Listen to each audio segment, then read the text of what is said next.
Boleh ya?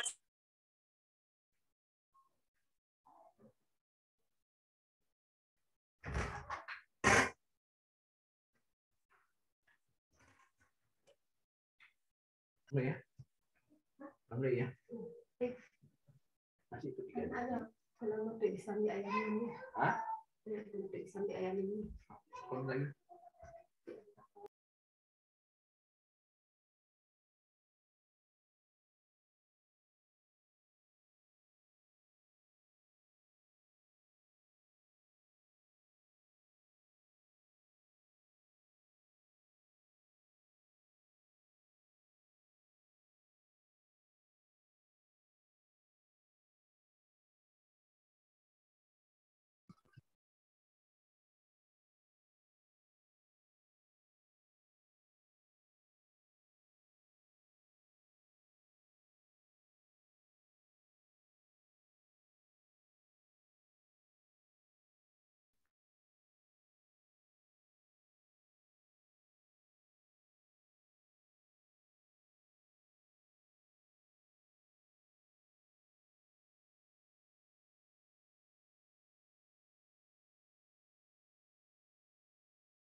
Oke, 7:05, we can start. Ya, kita akan mulai. Assalamualaikum warahmatullahi wabarakatuh.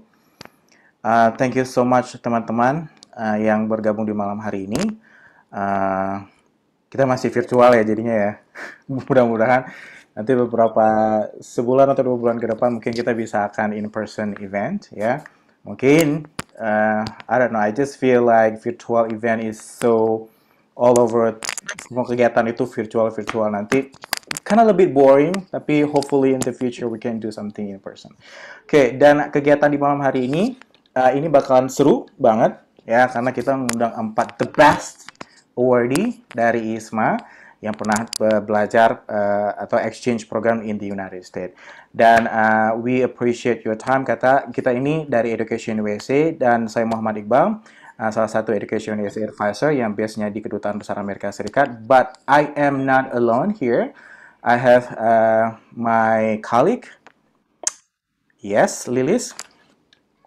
Hai, Assalamualaikum. Good evening everyone. Nama saya Lilis. Saya base-nya di Banda Aceh. Ya, terima kasih sudah bergabung. Yes, okay. So today kita dari Education USA ada 2 dan mungkin teman-teman yang bergabung di malam hari ini and you start questioning as well, Education USA ini apaan sih gitu. Jadi mungkin kita akan memberikan sedikit gambaran. Simpelnya adalah Education USA ini kita di bawah organisasi di bawah Departemen Luar Negerinya Amerika Serikat membantu teman-teman yang ingin belajar sekolah ke Amerika Serikat.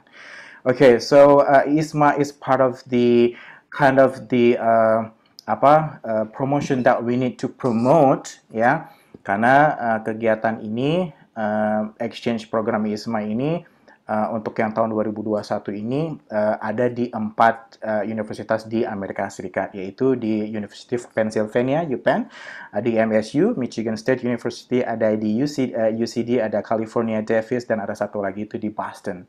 Dan kali ini kan masih dalam pendaftaran, jadi inilah kesempatan kita mendengarkan cerita dari teman-teman yang sudah mendapatkan pengalaman di sana. Kita tadi back screen juga kita sempat ngobrol sama teman-teman ini, dan ternyata banyak banget ilmu dan banyak pengalaman yang mungkin dia akan di-share malam hari ini untuk kita semuanya. Oke, dan ini bakalan santai. Oke, kita nggak ada presentasi, nggak ada slide-slide dan segalanya. This is gonna be a lot, casual conversation. Jadi nanti kalau teman-teman ada pertanyaan, mungkin langsung bisa di chat, atau nanti mungkin kita berikan kesempatan untuk menanyakan langsung. Gitu ya, Lilis ya? Yes, correct. Okay, that simple like that. Oke, nah kalau boleh tahu sebelum kita masuk dengan kegiatan ini, kita mau nanya dulu nih, seberapa tahukah kalian dengan Education USA? Kalau kalian tahu, boleh jawab, boleh angkat jempol kalian dengan emoticonnya. Atau kalian nggak pernah dengar sama sekali? Kalau nggak pernah, ya, kalau tidak pernah dengar sama sekali, mungkin kalian bisa say no. Kalau kalian bisa dengar, kalau kalian pernah, I don't know, involved or know what we doing, kalian mungkin bisa say yes kali ya. Anybody? Ya, ada yang jawab belum pernah, so welcome. Okay. Jadi sudah pernah ya, this is the first time. Ya. Atau kalian mau jawab dengan diamond emoticon juga nggak apa-apa. No, baru dengar. Oke, Erika Mutiara. Belum pernah, belum juga. Okay, this is the best time, I guess. We promote our organization. We totally from government. Jadi jangan takut kalian nanti apapun service yang kita berikan ini, you have to pay something, penny, and kind of thing. No, completely free of charge. Karena kita memang di bawah Departemen Luar Negerinya Amerika Serikat. Oke, belum pernah, Kak. Oke. Dan mungkin boleh di-share juga, like service kita itu memang like we walk you through to the process of applying to US universities. Jadi langkah dari mulai cari kampus, kemudian rancangan pendanaan, bagaimana scholarship, kamu bayar sendiri, kemudian if you have questions, apa aja persyaratannya, gimana cara nulis essay, dokumen apa saja yang diminta oleh kampus di Amerika, dan selanjutnya kalau sudah keterima, not really sure how to apply for US visa dan persiapan keberangkatan, feel free to reach out to us karena layanan kita semuanya adalah gratis seperti yang tadi Mas Iqbal sudah sampaikan. And I'm typing how to contact us too, right? Kaluli.com/education USA. Nah, Lilis, kita tadi kan nanya ke partisipan, kita tanya ke speaker. Do you guys know us? Of course. Vivian, Felisa, Kelly, Tera, do you know us? Atau nggak pernah dengar? Just say yes or no. Bisa, be honest. Like, be honest, nggak apa-apa. No pressure. Pernah dengar atau pernah involve dengan kegiatan kita atau pernah, karena kalian masih kuliah ya, jadi mungkin tidak begitu banyak involve dengan kayak persiapan pengen ke US untuk master degree, which is kalian ISMA kemarin lebih kayak persiapannya kayak bla bla bla langsung go gitu. Vivian sendiri, do you know us? Do you know what we doing? Aku tahu, tapi before ISMA aku nggak tahu. Jadi pas ISMA baru aku tahu Education USA. Soalnya kan waktu itu ada perang dari Education USA juga kan. Oke. Felisa, boleh kita dengar dari kamu, apakah kamu pernah tahu kita atau pernah involve atau nggak pernah sama sekali? Ya, aku sama kayak Vivian sih. Jadi, because of ISMA, waktu itu ada pre-departure briefings yang sama Education USA juga, dan itu aku baru tahu di situ. Got it. Oke. Kelly? Sama juga. Oke, Tera? Baru dengar pas ISMA, dan aku waktu itu ikut, waktu itu ada pembekalan mengenai visa USA. Yes, that's what we did last time ya, Lilis ya. Dan itu memang makanya kita pengen ngambil bagian lagi untuk promosi ini lagi. Jadi buat teman-teman di luar sana itu untuk bisa partisipasi, at least lebih antusias untuk ngikutin yang tahun ini. Mudah-mudahan kali ini nggak hanya 4 universitas, tapi ada, seingat saya itu kayaknya ada 2 deh. Ada 2 tambahan lagi ya, Lilis ya. I don't know for sure. Seperti itu kayak. Double check Double check again. Oke, thank you so much untuk kejujuran kalian. I hope this is where you guys know us and you guys know what we're doing, okay, what kind of the services that we offer to people. Karena basically kita ingin we want more Indonesian ya untuk bisa belajar ke Amerika Serikat.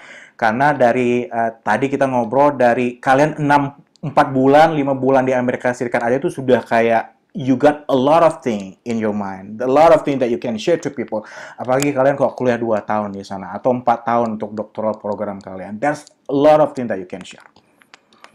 Alright, kita ingatkan lagi buat teman-teman, nanti kalau ingin bertanya, you can raise your hand. Jadi you can interrupt kita di tengah-tengah kita ngobrol. If you wanna ask directly, bisa langsung Lilis ya.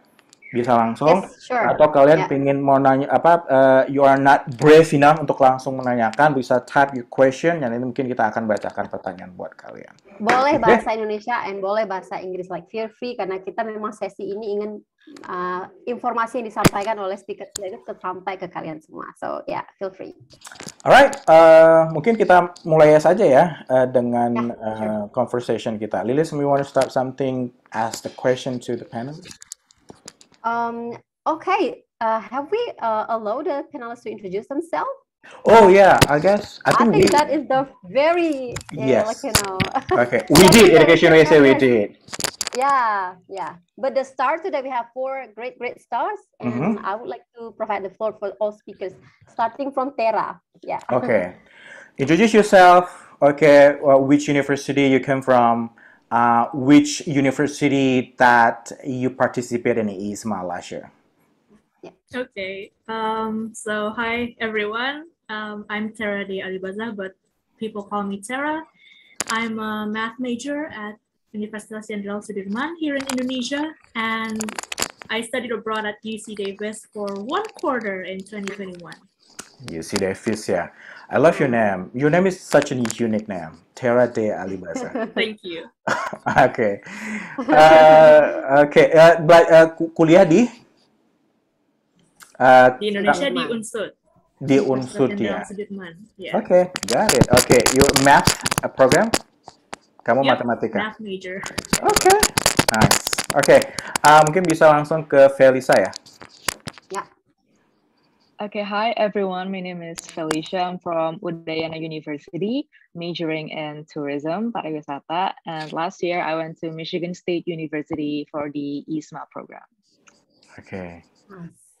Michigan State University. There's so many Indonesian right there. Okay. Yeah. Okay. Mungkin Kelly, you want to start introduce yourself? Mungkin bisa memperkenalkan diri. Hey, hi all. My name is Kelly Sean. You can call me Kelly. In Indonesia, I'm from Universitas Katolik Parayangan Catholic University in Bandung. And last semester, I got the opportunity to exchange to Boston University. Right. So we will hear different stories then from different states, right? So that's what we like about this session. All right. Satu lagi Vivian, Lilis. Yes. The last but not least. Yes. Vivian, over to you. Yeah, sure. Okay, so my name is Vivian Trixie Suyante. Actually, you can call me just Vivian. So yeah, I'm from Universitas Esa Unggul. I'm majoring in management, and last year I went to University of Pennsylvania as my host university for ISMA program. All right. So when you applied for the program, what semester were you in, Vivian? I was in 6th semester. So when I got into the ISMA program, I already in my 7th semester. Okay, apakah itu sama semuanya? Yeah. Tera? Kelly? Iya, waktu apply ke ISMA, I'm also in my 7th semester, but I know that ISMA also open for like 5th semester, yeah. Okay, yeah. Got it. Alicia, just wonder. I'm actually on my 5th semester last year during ISMA, apply-nya pas masih semester 4. Okay. Got it. Aku di semester 7 kemarin jalanin ISMA-nya. Oke. Alright. Jadi variasi ya. Jadi Yes. 4, 5, 6, 7. That's what we want. Itu yang kita pengen. Karena kalau betul keren ya. Jadi maksudnya ini kalau satu orang kan perspektifnya cuma satu orang. Ini kalau 4 orang kan perspektif dari 4 orang dengan 4 universitas yang berbeda dengan 4 universitas tujuan yang berbeda juga gitu. Oke, mungkin pertanyaan selanjutnya ya. Kita sambil menunggu pertanyaan dari teman-teman juga ya. Kita ini langsung saja dengan pertanyaan karena ini kita memang temanya adalah sharing session ya, sharing experience. Nah, how do you guys tahu program ISMA ini dibuka gitu loh? Apakah kalian tipikal orang yang aktif, yang benar-benar kayak I don't know, karena sebagian orang itu yang kayak you spend a lot of time on campus, do activities, all kind of things. Apakah kalian tipikal orang-orang yang oke, ini ada kegiatan nih harus ikut nih gitu. Apakah kapan kalian tahu dan ini adalah kegiatan yang bagus nih harus diikut gitu loh. Informasinya seperti apa yang kalian dapatkan saat itu kalau boleh kita tahu?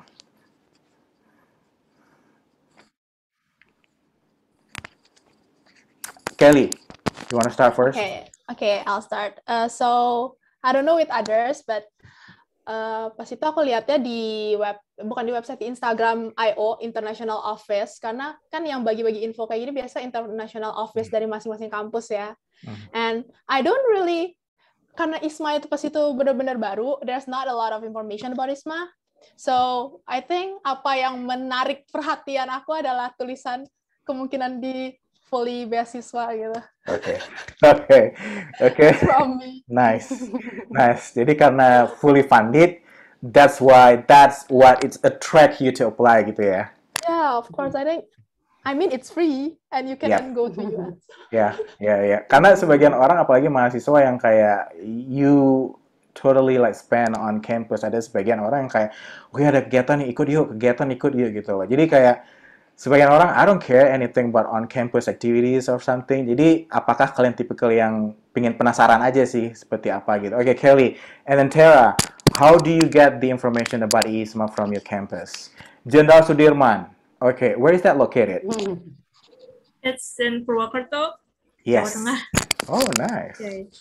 Okay. Jadi, aku dapat infonya ini dari Ketua Prodi Matematika melalui grup angkatan kita. Salah satu temanku forward message dari Kaprodiku, dan yang menarik perhatianku itu selain fully funded scholarship adalah syaratnya TOEFL minimal 550, IPK 3. And I was like, I can do that probably. Jadi aku mikir ya mumpung ada this exciting new program dan aku qualified, aku masih bisa di semester 6 dulu untuk ikutan, aku pikir ya why not, I always wanted to study abroad anyways gitu. Okay. Next, Felisa, probably you want to share? Kalau aku sebenarnya bukan taunya dari kampus, tapi dari teman aku. Jadi waktu itu lagi Zoom meeting sama teman aku. Terus tiba-tiba dia bilang kayak, ada nih program, terus habis itu mau coba ikut nggak? Terus kayak fully funded kan, dan partner universitasnya banyak banget. Terus what caught my attention was actually because of the courses yang ditawarin. Kayak aku kan anak pariwisata, habis itu di Michigan itu ada hospitality business kan. Jadi kayak okay, why not? Terus kayak ya udah langsung daftar gitu sih.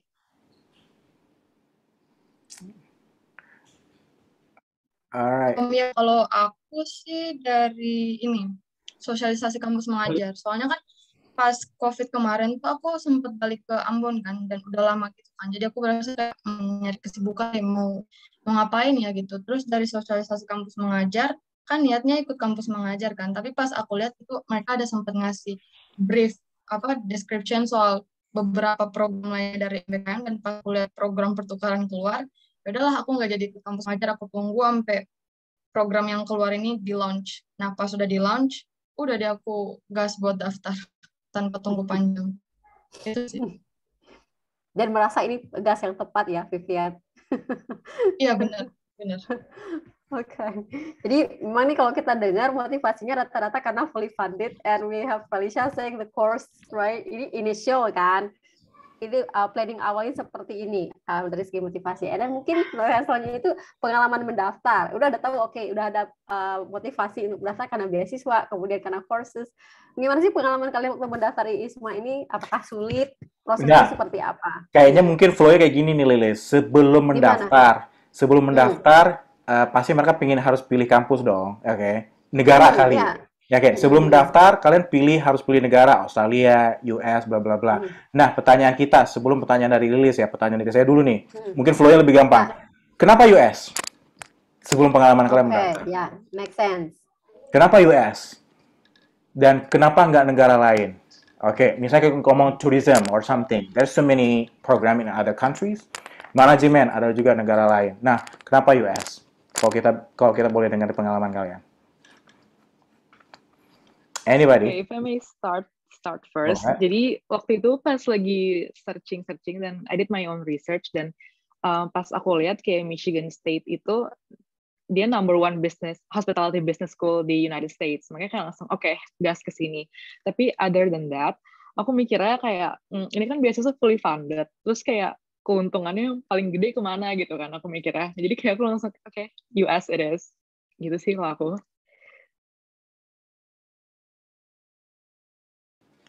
Others. Vivian? Kalau aku sih karena dari kecil udah misalkan dari kecil tuh aku kan kayak nonton Disney gitu-gitu kan, dan kayak udah terekspos sama dari budaya Amerikanya, jadi aku kayak dari kecil tuh udah penasaran kayak kalau misalkan tinggal langsung di Amerika tuh gimana, terus kayak ngalamin pembelajaran di sana tuh gimana, itu sih. Dan waktu itu kan buat pas mereka nge-launch list host univ-nya itu waktunya dikit banget kan buat kita research, jadi yaudahlah aku milih dan jatuhlah di University of Pennsylvania, begitulah. Oke, dan ternyata ketika kalian udah mendaftar, nyesel nggak? Nggak ya? Nyesel sama sekali? Tidak sama sekali. Oke, mungkin kita akan, Cera, you wanna go with your experience? Well, aku US because I've always wanted to go to the US. Dan kenapa UC Davis? Pertama, it's the UC campus. It's part of the UC system. Dan dia juga nerima TOEFL ITP, which I have. And yeah, I've just always wanted to go to, kalau nggak North America, Canada, ya di benua Amerika pokoknya.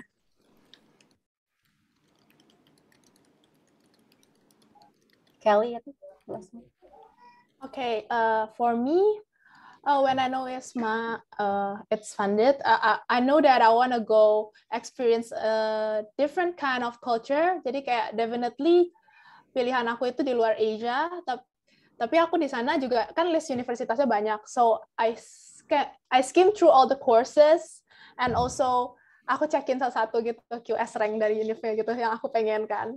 And akhirnya kayak pilihan aku jatuh pada Boston University yang ada di Amerika. And I think tadi ditanya juga sama Pak Iqbal, apakah nyesel? No, I think it's one of the best decision that I've ever made. That's why you need to share to others as well. Okay. Dan mungkin di sini belum ada yang pernah ke US sebelumnya, atau memang ada yang udah pernah tinggal di US sebelum ikut program ini? Aku pribadi belum. Oke. Dan menariknya adalah memang kita orang Indonesia ini terekspos dengan US itu memang sejak kecil ya, dengan film, Hollywood ya, terus dengan Liberty, I don't know, Icon something, everything, music, itu memang kita terekspos sudah lama banget ya. Dan tidak salah akhirnya ketika keputusan kalian, US dengan gampangnya, karena memang semenjak kecil expose kita itu dengan US itu udah lama banget ya. Oke. Mungkin pertanyaan Lili yang tadi ya, apa? Dan ini juga sebelum ke situ kayak menekankan juga bahwa yang udah pergi ke sana itu juga nggak punya pengalaman tinggal di US sebelumnya. Nah, ini juga can debunk lah, misperception bahwa mendaftar program ke kampus di US itu tuh difficult, impossible. Ternyata udah ada living truth nih kan, yang memang alumni udah mengalami itu dan hari ini men-share pengalaman itu. Pertanyaan selanjutnya yang paling penting, nggak pernah ke US, akhirnya ikut ke US, gimana sih prosesnya? Nah, ini yang rasa itu juga bagian yang sangat penting dari proses ISMA sendiri, itu proses mendaftar. Apa yang perlu dipersiapkan, bagaimana tahapan-tahapan pendaftarannya. Siapa nih yang mau coba pertama? Mungkin Kelly. Nah, saya mau ke Kelly dulu deh. Oke, untuk prosesnya itu sebenarnya kita nggak terlalu susah karena kita dibimbing oleh ISMA-nya juga. But I remember one of the most kayak deg-degan proses is the visa application. Ya, itu dari aku sih. Sebenarnya persiapannya yang paling kalau misalnya untuk ke US-nya visa application, tapi kan untuk ISMA-nya kayak ada English test, habis itu kayak proses-proses rekrutmennya.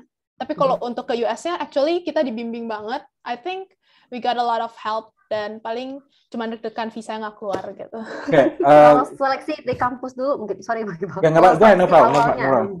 Seleksi dari kan awalnya ini nggak langsung ke visa dong, pasti daftar ke ISMA dulu. Itu tahapan pendaftaran di kampus seperti apa? Kalau di kampus sendiri, jadi di kampus sendiri ada seleksi internal dulu, di mana mereka kumpulin. Aku nggak tahu ya kalau di tiap kampus beda atau enggak, tapi di Unpar mereka kumpulin orang-orang yang mau, dan kebetulan tahun lalu entah di univ aku atau di semua univ karena ISMA itu baru benar-benar mepet banget waktu pendaftarannya sehingga kita harus mempersiapkan pas itu yang benar-benar harus buru-buru banget itu tes English test, di mana ya probably susah banget udah nggak bisa lah ada waktu untuk prepare les gitu, jadi kayak langsung aku pas itu langsung nancep aja kayak I think pas itu aku ikut sosialisasi ISMA dan aku quote salah satu pejabat ISMA yang bilang, wah kalau misalnya sekarang mah kalian cobain aja, ini kayak pokoknya cobain dulu aja karena pengalaman ini kalau kalian dapat bakal worth it banget, dan ya akhirnya aku cobain aja. Aku denger itu selesai webinarnya langsung aku daftar langsung daftar tes tuh IELTS. Habis itu keterima seleksi kampus, habis itu setelah seleksi kampus datanya dimasukin ke ISMA-nya, dan dari ISMA-nya kita disuruh bikin esai, kalau lewat esai wawancara, kemudian setelah wawancara baru akan ada pengumumannya gitu apakah kalian keterima gitu. Oke, jadi intinya perlu ada surat rekomendasi dari kampus kita dulu ya, institusi tempat kita kuliah, baru mereka bikin akun. Iya, jadi harus dari kampusnya ada rekomendasi dari kampus sendiri. Mungkin satu lagi kayak dari kampus yang berbeda. Boleh. Tera? Kalau di Unsud tahun kemarin ya, kalau sekarang udah beda lagi sih karena banyak banget surat-surat lain yang harus dipersiapkan dari kampusnya yang calon awardee harus minta. Kalau tahun kemarin kita diseleksi melalui English Proficiency Test kita, jadi otomatis KUI kita atau our international office bakalan ngeproses calon awardees yang memang melampaui skor TOEFL atau Duolingo testnya, other English Proficiency Test, skor yang minimalnya dan juga IPK-nya yang sudah memadai. Nah, sudah itu baru kita dapat surat rekomendasi dari universitas, lalu kita pakai surat rekomendasi itu untuk daftar ISMA-nya, kita jawab pertanyaan esainya di website ISMA, lalu juga upload our English Proficiency Test certificates and our other documents. Terus kalau lolos itu lolos interview ya sudahlah prosesnya. Selamat gitu lah. Congratulations ya, setelah lolos interview, congratulations. Jadi kalau tahun sekarang ini kan diminta Duolingo, TOEFL IBT atau IELTS. Kalau tahun Tera itu profisiensinya boleh ITP atau udah harus IBT juga? Iya, ITP masih boleh. Itu tes yang aku pakai.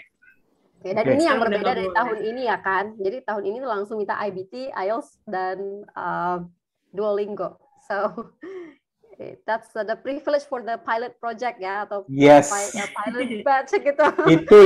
Itu yang pengen saya tekankan. Jadi sebenarnya kalian beruntung banget. Ya, which is yang kalau kalian nge-apply di cohort kedua juga beruntung sih sebenarnya kalau kalian cohort pertama itu adalah cohort yang paling beruntung karena sistemnya itu belum well established sebenarnya. Ya, jadi sekarang itu sudah ada established, jadi kayak ada restriction di sini, di sana, di sini. Lebih kompetitif juga kan? Ini kan kalau timingnya very short, they becoming very competitive. Yes, mungkin kalian menyadari kayaknya kok saya di cohort kedua kayaknya nggak lolos, kayak terlalu banyak.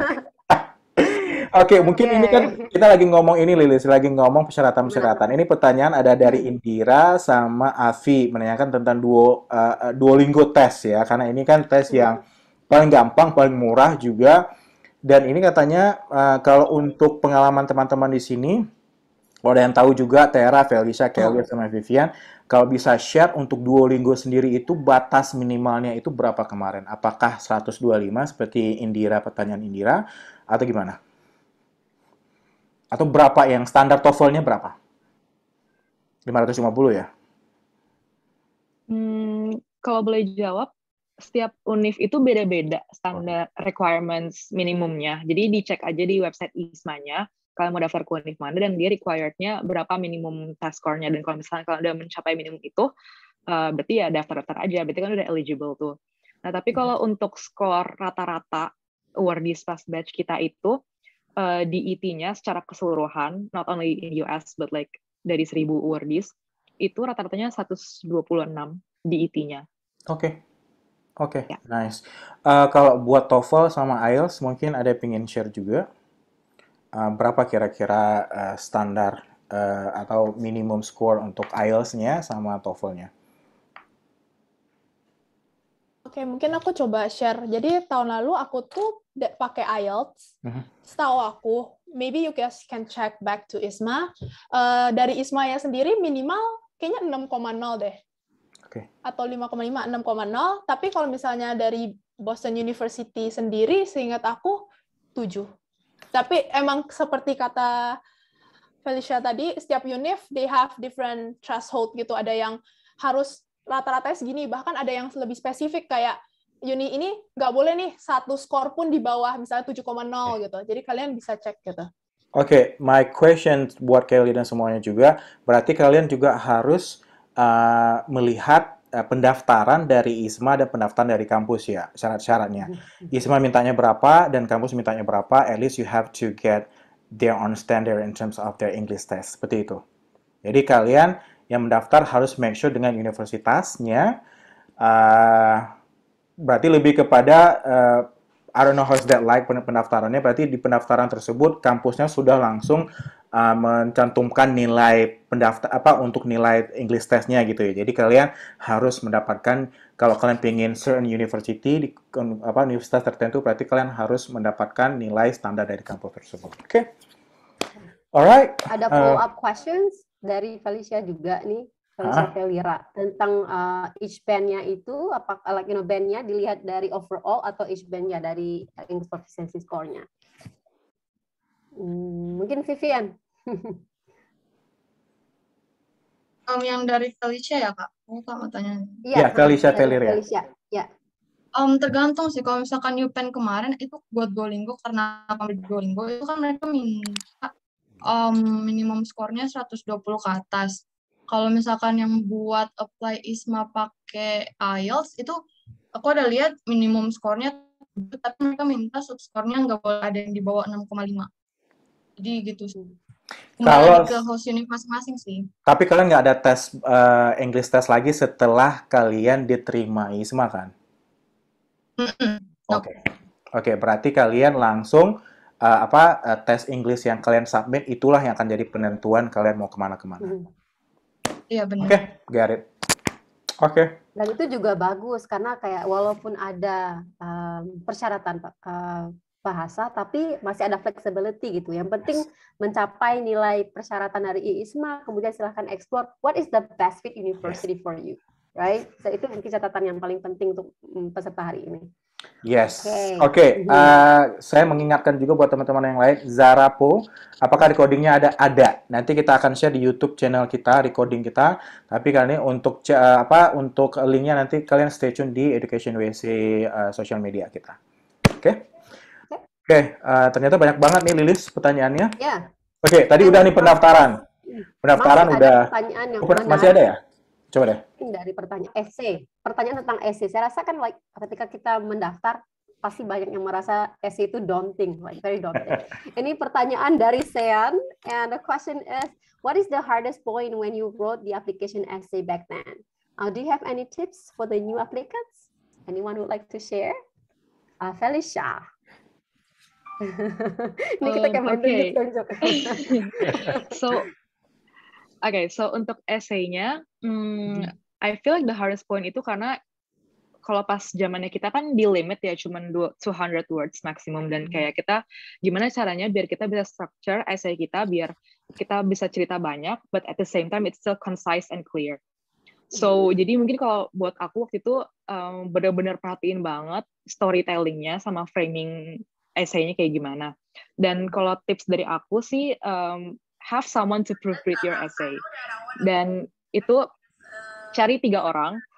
Pertama orang yang sesuai sama background kamu, terus kedua cari orang yang kalau bisa apa ya kayak senior kamu yang udah pernah affiliated with scholarship yang kayak begini. Misalkan kayak kamu kan sekarang ISMA batch 2, jadi mungkin bisa minta tolong sama ISMA alumni untuk kayak proofread your essay because they have the background for it, right? Dan yang ketiga cari orang yang they have like good English but like nggak dari background kalian dan nggak scholarship awardee juga, jadi kayak someone yang benar-benar reader baru gitu lah ya to proofread your essay. Itu sih kalau dari aku.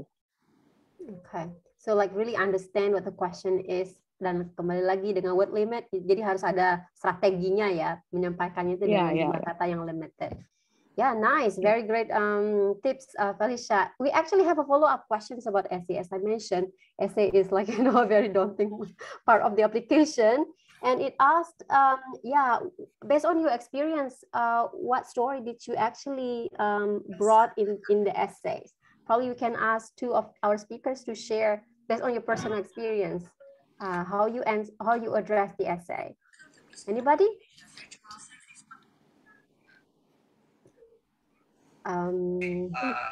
Maybe Sarah, Kelly, go on. Sorry, Kelly.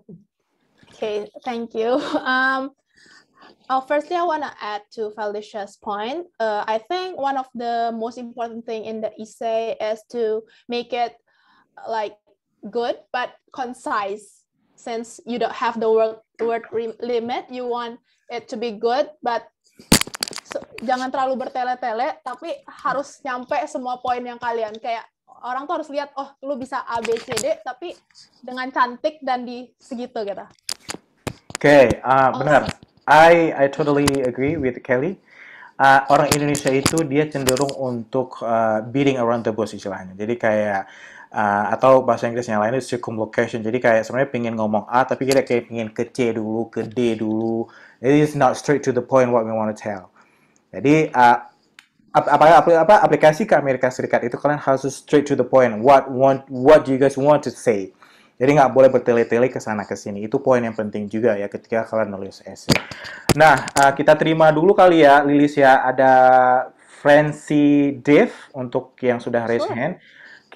Francie, kamu mau menanyakan langsung boleh? Kita mau mendengar suara kamu, boleh. You get. Thank you for the opportunity. Ya. Mau tanya ini maybe spesifik untuk Kak Kelly ya, karena saya juga incernya ke Boston University, tapi I'd like to hear answers from others as well. Oke, jadi pertanyaannya itu dulu pas di Boston University itu ngambil apa ya, kayak student clubs-nya gitu, and your activities as a student di sana tuh kayak ngapain aja, and ini sebenarnya untuk answer the essay of how I plan to interact with local community sih, jadi kayak I just want to know like ada bazar apa yang ada di Boston yang can offer to us kayak gitu sih, yang bisa kita ikutin untuk kita interact with community sana gitu. Thank you. Okay, thank you for the question. Maybe I'll try to answer. Jadi untuk community yang aku ikut pada saat itu, aku ikut community service. Itu kayak interesting banget karena di Indonesia nggak ada gitu. Di mana pada saat itu aku prepare makanan untuk homeless gitu di gereja.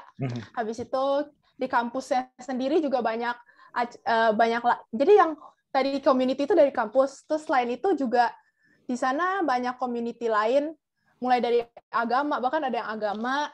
Terus ada juga yang aku pas itu join, karena my background is from law, so I joined the business law club. Tapi di sana banyak banget, kalian bisa lihat juga dari univ kalian, biasa di website-nya ada tuh gitu. Dan habis itu apa ya yang kayak dari Boston, I think there's there's a lot sih. Kalau bisa di Boston University sendiri, aku juga join skating. Jadi itu sebagai salah satu aktivitas aku gitulah. Dimana karena olahraganya beda banget di sana. Kalau misalnya di Boston lengkap banget olahraganya, ada tenis, ada apa. Jadi feel free to see the website dari Boston University sendiri juga gitu. Okay, Kelly, stop sharing a lot of good thing from Boston karena mereka itu akan cemburu nantinya. Okay, you have to try guys. Okay, dan kayaknya Lilis kita harus move from pendaftaran semua pengalaman di awal sekarang ke pengalaman ketika mereka di sana. Ya, karena tadi udah ada pertanyaan dengan pengalaman di sana seperti apa. Oke, pertanyaan dari saya dulu nih. Ketika kalian di sana, oke, ini setiap universitas, ada MSU, ada UPenn, Boston, UCD, dan segalanya. Nah, kalau boleh kalian share, berapa banyak mata kuliah? Karena kalian satu semester ya, quarter ya, which is cuma 4 bulan. Berapa banyak mata kuliah kewajiban yang harus kalian ambil? Oke, dan ada nggak kewajiban dari ISMA kalian harus ngambil certain kind of classes? Karena ini kan masalah exchange program, jadi kalian nggak hanya do cultural activities atau immersion everything ya, tapi ada kelas yang harus kalian ambil. Kalau kalian boleh share, berapa mata kuliah yang harus diwajibkan kalian harus ngambil? Jadi ini buat teman-teman yang lain. Felicia. Oke, no problem. Anybody? Tara, go ahead.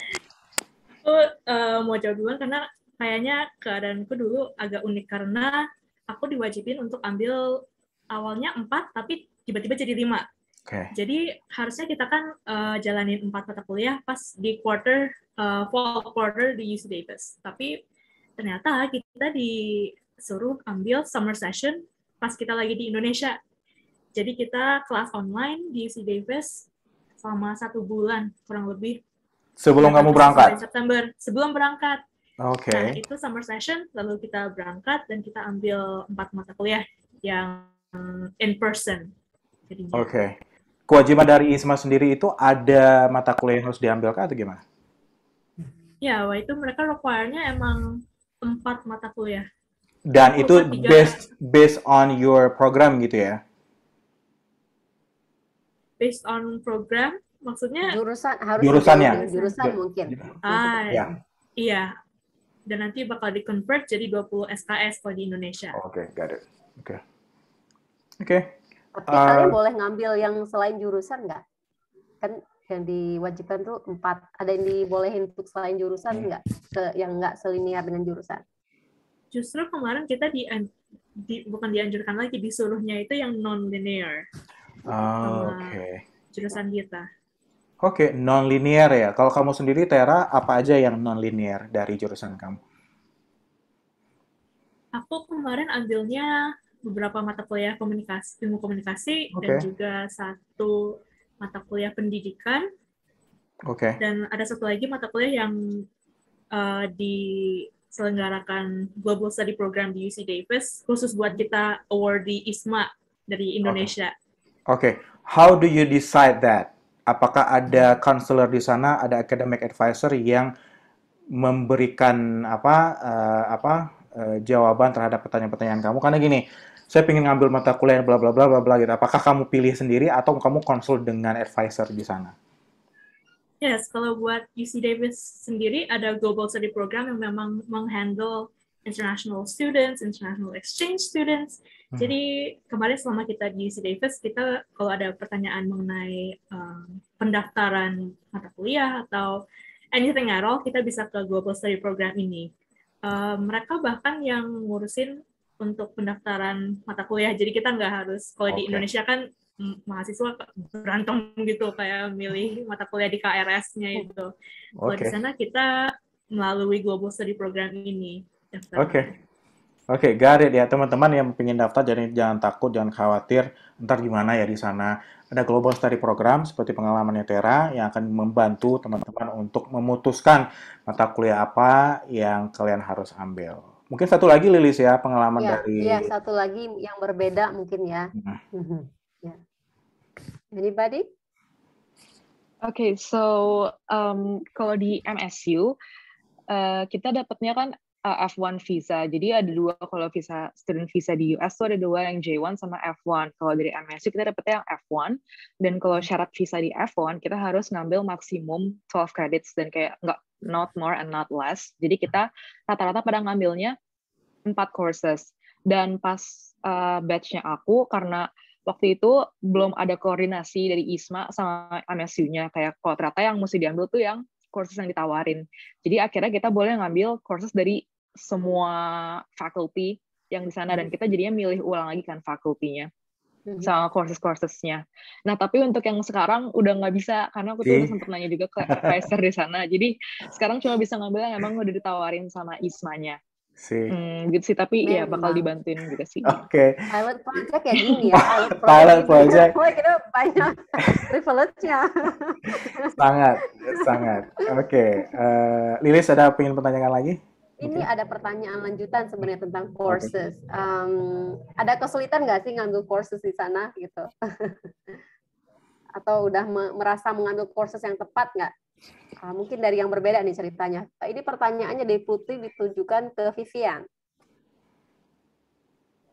Iya, kalau aku karena aku ngambil mostly linjur, satu kan marketing, aku kan manajemen. Terus kalau buat yang linjur tuh kesulitannya palingan ada satu kursus mengenai komunikasi kayak SJW gitu, social justice warrior, itu apa ya, itu sulit banget. Terus buat bahan readingnya sama bahan diskusinya tuh kayak gimana, kayak mau bilang padat sebenarnya enggak. Jadi setiap minggu bakal ada bahan reading kan, itu dibaca. Terus pas nanti masuk ke kelasnya itu kayak format kelasnya itu kayak seminar, jadi bakal diskusi gitu. Dan ini kan ngebahas mengenai kultur lain selain Indonesia kan, gimana sesuatu hal yang di luar sana nyaman aku. Tapi untuk solusinya atau untuk kayak saran yang bisa aku berikan tuh kayak selalu hadir aja gitu loh. Soalnya kayak nggak ada salah kalau misalkan kita selalu hadir gitu. Kayak pasti secara nggak langsung kita bakal ngerasa kayak pembicaraan atau diskusi yang terjadi di dalam kelas itu bakal secara nggak langsung kita serap gitu. Itu sih buat kesulitan yang aku alami. Oke, nice. Ini banyak banget ya Lilis ya pertanyaannya. Iya, pertanyaan tentang courses juga nih ditanyakan ke Iya, terlalu luar biasa nih. Iya, benar. Tera ngambil courses apa aja di UCD dan what were the classes like? Tera kan udah ya, belum semua. Tera iya, belum kayaknya belum ya. Tera Felicia bukan? Tera ya. I guess Tera. Gimana nih?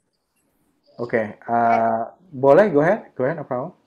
Oke. Jadi aku kemarin ngambil 4 mata kuliah yang di fall quarter-nya itu Introduction to Mass Communication, Interpersonal Communication Competence, Educational Psychology, dan satu lagi itu yang diadain Global Study Program buat kita award di ISMA.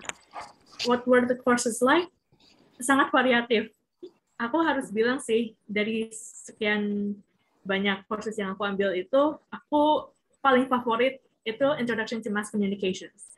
Dan luckily enough, kalau nggak salah itu termasuk mata kuliah yang bisa kalian ambil tahun ini.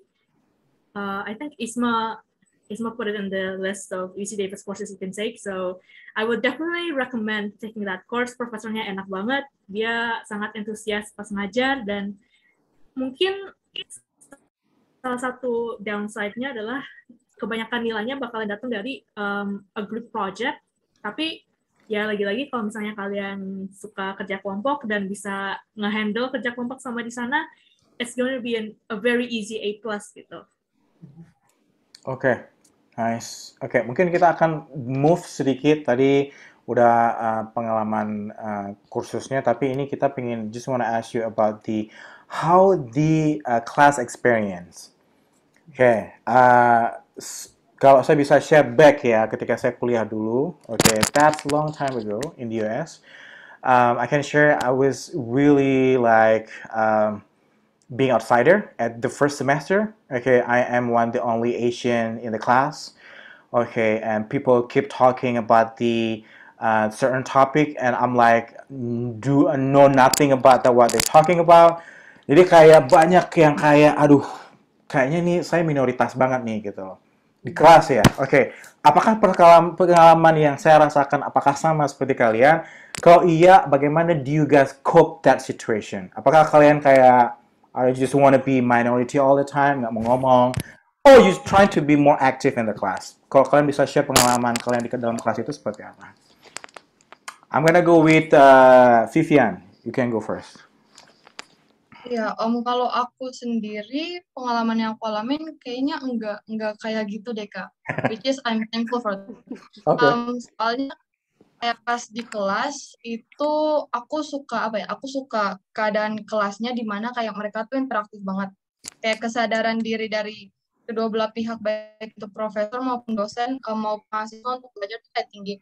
Terus kayak misalkan kalau misalkan ada yang ingin bertanya atau gimana itu mereka benar-benar benar-benar engage, benar-benar fokus. Jadi kalau misalkan kita bertanya pun kan kalau di Indo kayak dikit orang doang kan yang nanya. Kalau aku ya dikit orang doang yang nanya dan itu tuh kayak lainnya tuh kayak bodo amat gitu loh. Tapi kalau di sana tuh enggak, mereka kayak benar-benar engage. Akunya jadi ngerasa kayak dihargai gitu loh. Soalnya kayak thank you loh sudah sudah vokal, udah berani untuk ngomong di dalam kelas. Itu sih yang aku alamin. Terus bukan cuma di dalam kelas doang, tapi di luar kelas juga pengalamannya aku tuh kayak nggak ada tuh yang kayak Asian hate itu aku nggak ngalamin sih kalau di sana personally. Okay, Felicia, you want to share your experiences? Sama sih kayak Vivian, kayak di kelas juga anak-anaknya tuh interaktif banget, and like kita kan ada reading materials ya tiap minggu, kayak at least one course tuh ada baca 3 literatur gitu kan, dan mereka tuh semua anak-anaknya kebanyakan sebelum masuk kelas, they have read all the materials, jadi mereka tahu apa yang mereka belum ngerti, jadi nyampe kelas mereka udah tahu mau nanya apa dan mau ngomong apa. Dan kayak pas minggu pertama masuk kelas, kan aku nggak terbiasa dengan seperti itu ya di Indonesia ya, kayak itu bukan habit orang Indonesia banget kan. Dan kayak pas nyampe sana kayak kaget aja, kayak buset gitu, anak-anaknya udah ini banget. Siap banget ya. Ya. Dan kayak in terms of pergaulan juga, kalau orang Indonesia tuh biasanya agak lebih malu-malu ya kalau mau kenalan sama orang baru. Sedangkan kalau di sana kan semuanya casual banget. Jadi ya saran aku untuk kalian, gak usah takut, kayak randomly aja, kayak misalkan lagi naik bus, abis itu kayak misalkan ada orang terus kayak sepatunya bagus, kayak langsung aja kayak komplimen kayak I like your shoes. Kayak dari situ bisa langsung jadi temenan gitu. Yes, exactly. Ya, kalau kamu pakai batik, I like your batik, kan kayak gitu ya. I don't know. That's we can open conversation kalau bukan pakai batik. That's nice. Juga berapa banyak sih sebenarnya mahasiswa dari Indonesia atau Asian ya di kampus yang tempat kalian belajar atau di kelas kalian nih ceritanya. Mungkin kalau Kelly ini. Oke, kalau misalnya di BU aku ketemu sih beberapa yang selain Isma, tapi nggak banyak. Dan di kelas aku sih selain dari anak Isma, aku belum pernah sih sekelas sama orang Indonesia gitu. But rest assured, I think they didn't kayak differentiate you from the others. Dan bahkan dari pengalaman aku ya, jadi kayak ada satu profesor gitu, aku ngambil business strategy. Mereka tuh suka banget sama orang Indonesia. Karena mungkin bagi kayak kita orang Indonesia itu kesempatan kayak gini jarang banget. Jadi kita tuh super antusias, terus tugasnya kayak bener-bener kayak rata-rata top class di kelas itu pada saat aku tuh orang Indonesia, jadi kayak profesornya love kayak Indonesian karena kita mungkin banyak nanya dan lain-lain. Oke, berarti memang kalau kalian bisa sarankan buat teman-teman yang lain, sebenarnya nggak perlu harus merasa yang kayak I don't know, my English bad or something gimana, terus nanti pendapat saya nggak dihargai. Kita kan itu kita banget ya Indonesia ya. Jadi akhirnya kita kayak reluctant atau kayak enggan untuk berbicara gitu. Tapi kayak di sana tadi Felicia juga share bahwa everybody, Vivian juga share, say something, ya kan? Mereka juga sangat ekspresif. They appreciate your ideas, your opinion. Jadi nggak perlu merasa, itu yang saya rasakan juga. And then in the second semester saya baru berani speak up. Akhirnya I don't care with my English, I just say anything what I know. Memang benar tadi memang apalagi kalau kalian ngambilnya di non-exat ya, jurusannya di mana kayak manajemen, bisnis itu banyak sekali bacaan-bacaan. You have to be prepare sebelumnya dengan bacaan-bacaan yang diminta. Jadi at least di dalam kelas itu kalian you can go easily with a conversation, discussion with friends. Jadi jangan kayak bengong nggak jelas kayak gitu. So that's the thing that you have to avoid. Jadi kayak Kalau kita di sini memang nggak akan sebanyak itu bacaannya, tapi kalau di US, you have to read a lot of resources, references, literatures, and everything, sehingga kamu di dalam kelas itu, you can say something for discussion, seperti itu. Okay, I guess our time is almost there. Mungkin udah jam 8 ya. We won't taking so long for your time, guys. Okay. Mungkin kalau if you want to, mungkin kita tambah 10 menit lagi, Lilis ya. Sure. Before we end the conversation, before we end this, I believe this is going to be really great experiences ya buat teman-teman, dan great cerita-cerita dari awardee ini. Ini akan bisa menjadi satu referensi buat teman-teman yang mendaftar tahun ini. Okay, back to the questions from the chat box. Ini banyak banget nih, Lilis. Yeah, and the questions also about the ujian. Tadi udah ada Ujian, cerita. Kalau kuliah itu banyak projectnya, seminar. Ada nggak ujian dari kalian? Sama nggak sih, banyak tulis di sini kayak essay? Atau ada ujian kalian?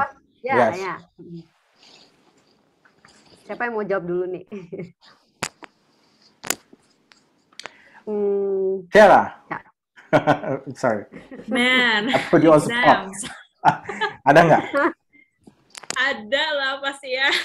Kalau nggak ada kayaknya surga dunia tuh. Anyway, exams were kind of messy. Gimana ya? Kalau di Indonesia kebanyakan kan kita UTS atau UAS udah ada pekan tersendiri, dan di situ nggak ada kelas, udah fix tanggal segini sampai tanggal segitu, nggak ada yang ganggu gugat gitu. Kalau kemarin di sana di UC Davis sebenarnya ya, itu midterms jalan, kelas lain pun masih jalan, dan masih ada tugas, masih ada kuis. Jadi kita prepare ujian kelas 1, kita juga masih ada tugas dari kelas 2, begitu juga. Kalau finals mungkin lebih tertata karena udah berakhir kelasnya gitu, kelasnya udah berakhir, tinggal finalsnya aja yang kita harus kerjain gitu. So that was an experience gitu. Jadi kita benar-benar pas midterms, apalagi itu chaotic banget, dan kebanyakan kelas yang aku ambil setiap minggu pasti ada kuis buat menguji gitu, kayak selama sepekan itu kita kan belajar apa aja segala macam tanyain, tapi kuisnya itu masih gampang lah ya, mungkin lebih kayak tugas untuk merangkum apa yang kita sudah pelajari, maksudnya ngetes nangkep nggak sih yang kita pelajarin gitu. Nah, dari 4 mata kuliah yang kamu ngambil ini, apakah semua harus ada ujian tertulis, atau ada salah satu itu dari ada kayak ujian project yang harus kamu kerjakan? Apakah semua tertulis atau enggak? 3 dari 4-nya ujiannya tertulis, baik itu online ataupun offline. Sedangkan yang 1 itu kita nggak ada ujian sih, yang dari Global Study Program itu. Karena sifatnya lebih kayak just gathering us together, Indonesian students gitu. Kita ngomongin tentang budaya kita, pertukaran budaya, bagaimana kita setelah exchange ini bisa enter the workforce, how to take advantage of our study experience gitu. Jadi nggak begitu banyak teori ataupun ya ujiannya nggak ada gitu. Okay, nice. I guess one more from Felisa. You want to share? Yeah. Oke, kalau aku sendiri macam-macam sih ujiannya. Jadi tuh ada yang ujiannya dia tugas, aku mesti bikin podcast sama kayak grup podcast gitu. Terus ada juga yang ujian tertulis yang bikin essay, bikin paper 3 bab itu juga ada. Terus ada juga yang dia PG juga ada, sama ada juga yang terakhir itu kayak community service gitu as your final exam gitu. Jadi macam-macam tergantung courses-nya. Oke. Ya, seharusnya ini menjawab ya teman-teman. Jadi it's depend on. Ya, jadi kita nanti bisa jadi mata kuliah kamu itu ada project, ada written exam, atau mungkin ada kegiatan apa yang lainnya gitu. Oke, we try to address the question from the chat box. Ada lagi nggak kira-kira Lilis nih pertanyaan? Ada yang nanya tentang visa. Gimana sih proses pendaftaran visa untuk anak ISMA? Apakah kalian bayar sendiri dulu di reimburse atau seperti apa? Kayaknya kemarin tuh langsung dibayarin sama ISMA ya semuanya. Ya, gitu ya. Atau gimana? Di reimburse. Kita di reimburse sih pada kemarin. Tapi bayar Jadi sendiri daftar dulu. sendiri semua, nanti baru reimburse ya. Oke. Ya. Yap. Mudah-mudahan tahun ini bisa berbeda ya. Ya. Dan semuanya proses sendiri ya, kayak dari daftar, kemudian daftar visa segala macam. Ya, oke. But again, don't worry about visa. Yang paling penting itu lulus ISMA dulu. Yes. Kalau bingung tentang visa, nanti boleh kontak Education USA, Yes. because that is the step 4 ya, visa application. Ya. Yeah, Okay. don't worry about visa ya. Tadi Kelly kayaknya agak gimana. Oke, don't worry about that. Jadi jangan, kita pengen tekankan juga di sini. Jadi visa itu as long as, apalagi kalau kalian udah dapat LPDP atau ada funding yang lainnya, ISMA ini kan dari funding dari government, you should be good. Oke, jadi jangan takut yang gimana-gimana. Oke, ini mantap. Ini ada bagus pertanyaan dari Melanie. Aku mau nanya nih, what things actually you wish you know before you go there? Mana kira-kira yang harus kalian tahu nih sebelum berangkat ke sana? Vivian, you want to go? Actually, aku ke sana dengan mindset apa ya? Kayak gelas kosong gitu loh, Kak. Jadi aku nggak mau kayak ke sana dengan ada ekspektasi yang aku tahu, oke lah Amerika kulturnya bebas dan lain-lain. Terus kayak kalau untuk kultur host univ aku paling kayak mereka work hard tapi juga mereka play hard gitu sih. Selebihnya kayak aku pengen lebih apa ya, lebih kayak datang terus mengalami sendiri gitu, daripada bikin ekspektasi ini itu pas nyampe di sana nggak kesampaian kan agak kacau ya. Jadi itu sih. Okay, Kelly, you want to share yours? Maybe not too different. Menurut aku jangan terlalu di overthink. Kayak ini banyak banget nih yang udah mikirin visa, nggak one step at a time guys. Kayak kalau misalnya satu-satu pasti jadi kok gitu.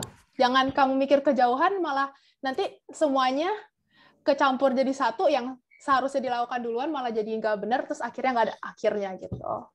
Itu sih kalau dari aku. Very well said ya. Aku mau nambahin sih yang soal visa tadi. Go ahead. Jadi kan palingan kemarin tuh buat tahap yang paling bikin deg-degan itu kan wawancara visa kan ya, kayak harus ngomong bla-bla. Tapi karena nggak tahu ya, karena ini program dari pemerintah terus dibantu juga, jadi agak sempat shock sih pas udah datang ke embassy, udah datang buat pengurusan visanya di embassy-nya, kayak pas udah selesai tuh kayak hah udah gitu loh. Jadi beneran cepat sih. Sesimpel itu jadi ya, jadi kan. Bahkan mungkin ada yang satu, tapi nggak mungkin nggak ditanya ya. Pasti ada ditanya at least satu pertanyaan gitu ya. Ada kok. Kelly sendiri gimana pertanyaan pengalaman kamu? Ditanya nggak? Is it only Kelly pas wawancara visa gimana saat itu? Enggak kok, aku pas itu deg-degannya tuh karena pas COVID gitu kan, jadi takut visanya lama. Tapi pas wawancara cuma ditanya, where are you going? Why, kayak kenapa, dan where are you studying? What do you wanna study? Udah. Itu that's 3 question, kayak nggak sampai 3 menit. Yes. Udah pindah gitu. Yes. Itu misalnya perginya jauh-jauh ya, cuma untuk 3 pertanyaan. Apalagi kalian kalau udah kantongin surat dari pemerintah gitu, kayak ya no worries. Surat sakti. Yes, Lilis, I think we have to stop our conversation. Even this is going to be like sangat ini ya, semakin hot sih sebenarnya pembicaraan kita.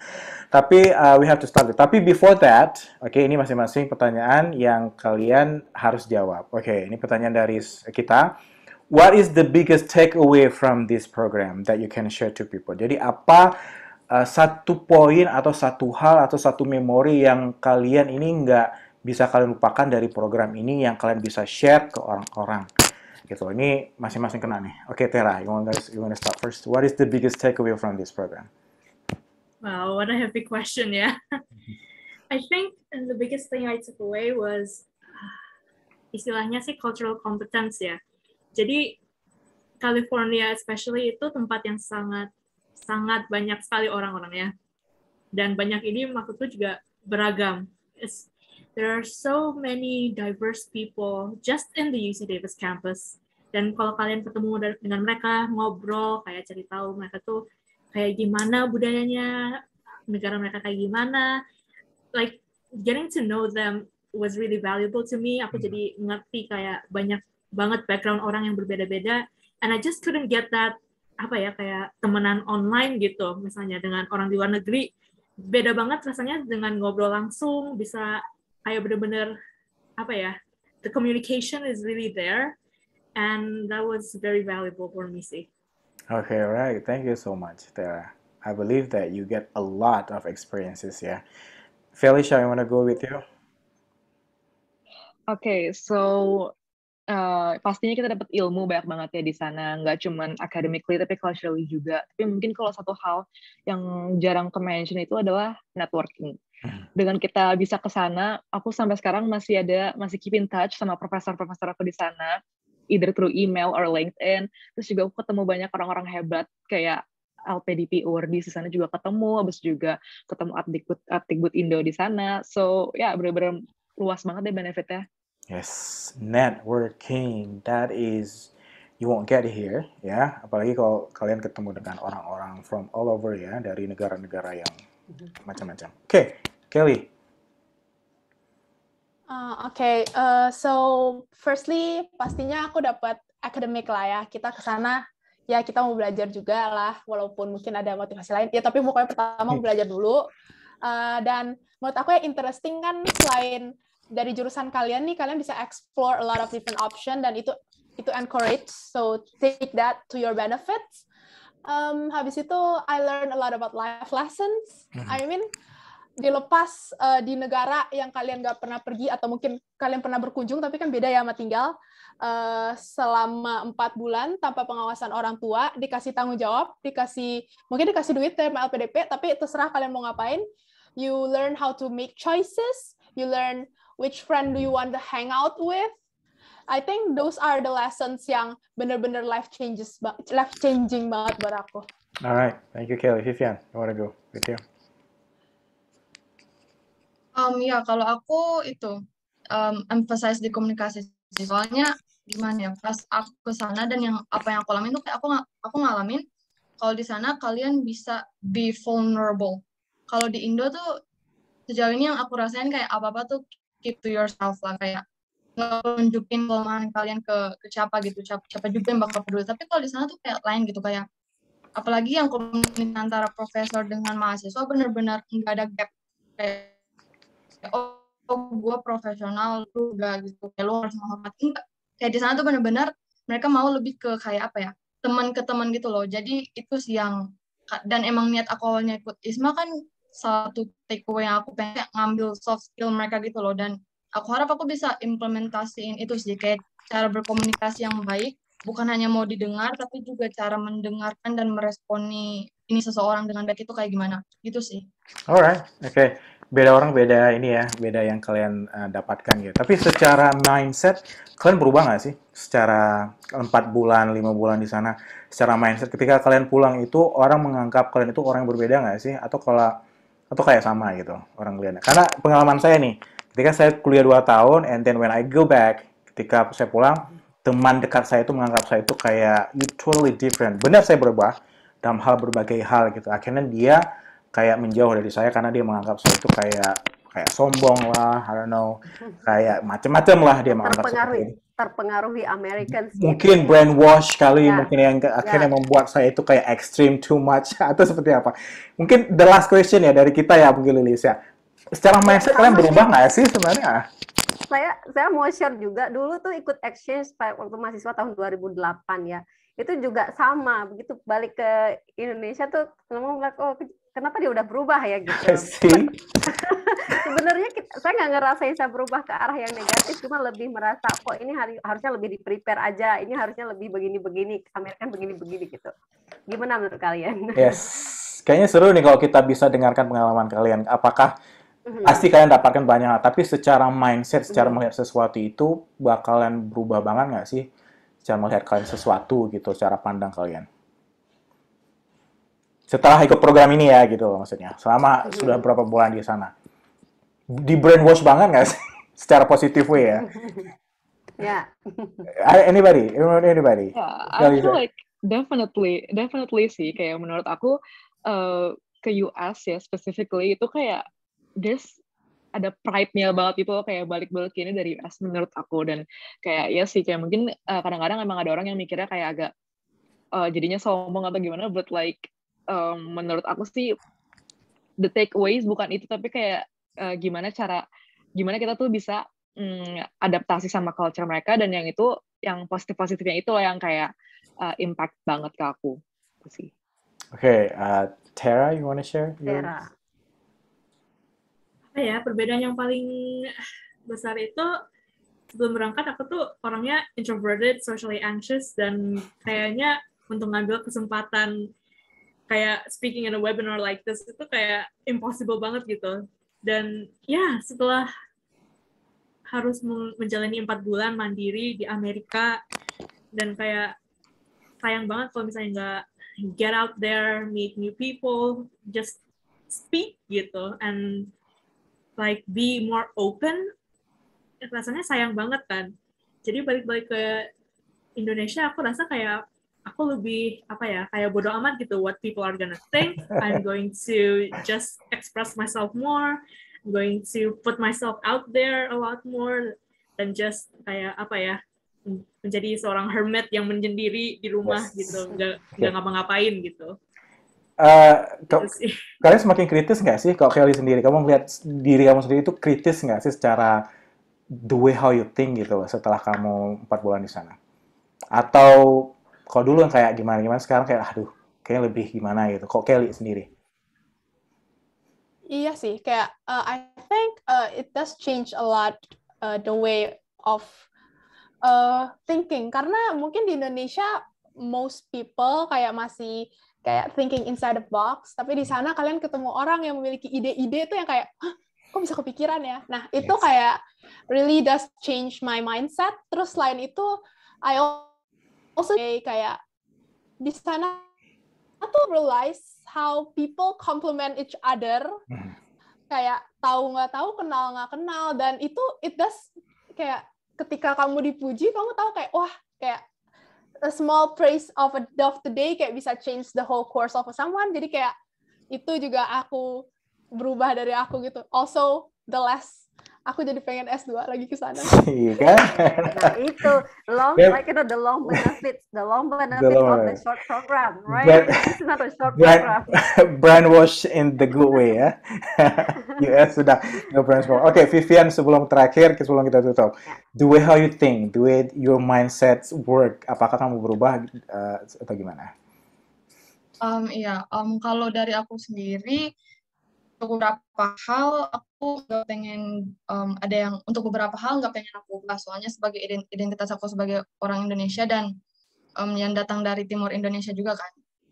Tapi kayak misalkan kayak mereka tuh individualis, tapi di saat bersamaan tuh dengan hal demikian kayak jadi lebih gampang di approach. Kayak misalkan yang tadi kayak Kelly bilang, kayak pas mereka dengan kayak kita benar ngerasain kalau komplimen mereka tuh kayak tulus gitu, soalnya kayak nggak kenal dan tiba-tiba mereka berani untuk nge-tap dan cuman buat bilang kayak gue suka sepatu lo atau gue suka outfit lo, kayak gitu sih. Dan lebih berusaha untuk mengerti dan menerima perbedaan orang lain sih, soalnya kayak ngerasa Indonesia emang diverse, tapi pas datang ke sana kan bukan cuma diverse dari suku lain ke suku lain kan, tapi kayak banyak banget kan. Jadi itu sih kayak bikin kita lebih kayak kalau misalkan gue ngeluarin kalimat ini tepat nggak ya, atau lebih baik diam aja gitu sih. Alright, okay, I think that's enough. Suka deh poin dari Vivian yang terakhir, a very good closing, bahwa well, you're gonna go there and then learn a lot of things, but at the same time you got to appreciate where you're coming from, right? Yes. Where you're rooting. Yeah. So that's a very good closing, Vivian, and a very great lesson learned and takeaways from everyone's sharing. Thank you very much. I guess, teman-teman, kalau mau ini khususnya buat finalis ya, Tara, Felicia, Kelly, Vivian. Apakah kalian mau share Instagram kalian di sini biar teman-teman yang lain, atau mau email atau mau WhatsApp kalian, which one you're comfortable with? Boleh di-share di sini, jadi nanti teman-teman yang lain itu bisa catch up a little bit more on the questions regarding ISMA, gitu loh. Mungkin ditulis saja di chat box kalau kalian mau which one you're comfortable ya. Apakah nomor WhatsApp kamu, apakah email, apakah Instagram, ya nanti mereka bisa catch up lagi, gitu. Untuk the further questions. Ditulis saja di chat, jadi biar orang tahu.